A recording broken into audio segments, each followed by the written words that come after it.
Welcome to Storytime with Mrs. Pinkley. Today's story is The Tiny Seed, written by Eric Carle. I hope you enjoy it.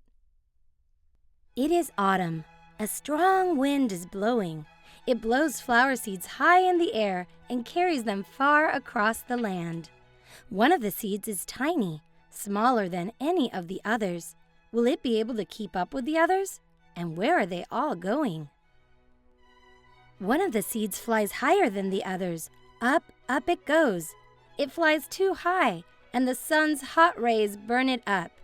But the tiny seed sails on with the others.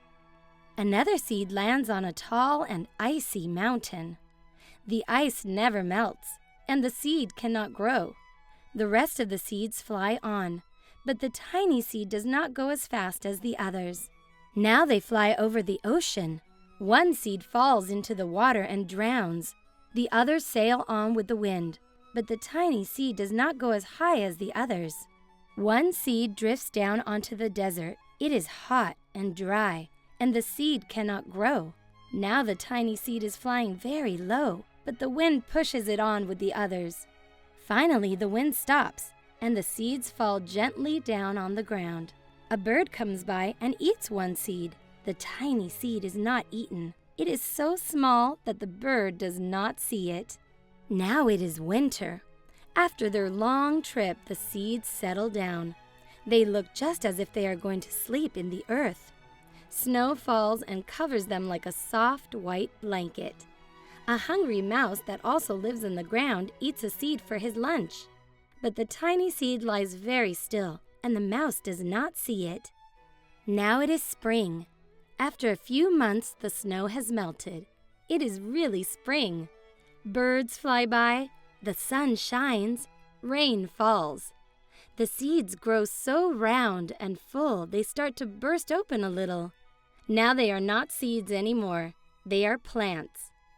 First, they send roots down into the earth. Then their little stems and leaves begin to grow up toward the sun and air. There is another plant that grows much faster than the new little plants.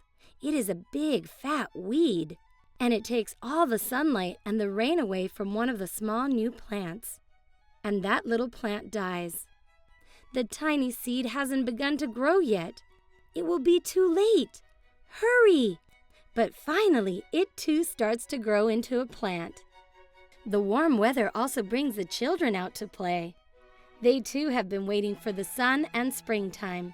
One child doesn't see the plants as he runs along and, oh, he breaks one. Now it cannot grow anymore. The tiny plant that grew from the tiny seed is growing fast, but its neighbor grows even faster. Before the tiny plant has 3 leaves, the other plant has 7. And look, a bud, and now even a flower. But what is happening? First there are footsteps, then a shadow looms over them. Then a hand reaches down and breaks off the flower. A boy has picked the flower to give to a friend. It is summer. Now the tiny plant from the tiny seed is all alone. It grows on and on. It doesn't stop. The sun shines on it and the rain waters it. It has many leaves. It grows taller and taller. It is taller than the people. It is taller than the trees. It is taller than the houses. And now a flower grows on it. People come from far and near to look at this flower. It is the tallest flower they have ever seen. It is a giant flower. All summer long, the birds and bees and butterflies come visiting. They have never seen such a big and beautiful flower. Now it is autumn again. The days grow shorter. The nights grow cooler, and the wind carries yellow and red leaves past the flower. Some petals drop from the giant flower, and they sail along with the bright leaves over the land and down to the ground. The wind blows harder. The flower has lost almost all of its petals. It sways and bends away from the wind, but the wind grows stronger and shakes the flower. Once more the wind shakes the flower, and this time The flower's seed pod opens. Out come many tiny seeds that quickly sail far away on the wind. The end. I hope you enjoyed The Tiny Seed, written by Eric Carle. Please remember to subscribe to my channel and stay tuned for more stories, songs, and fun lessons. Thank you for watching.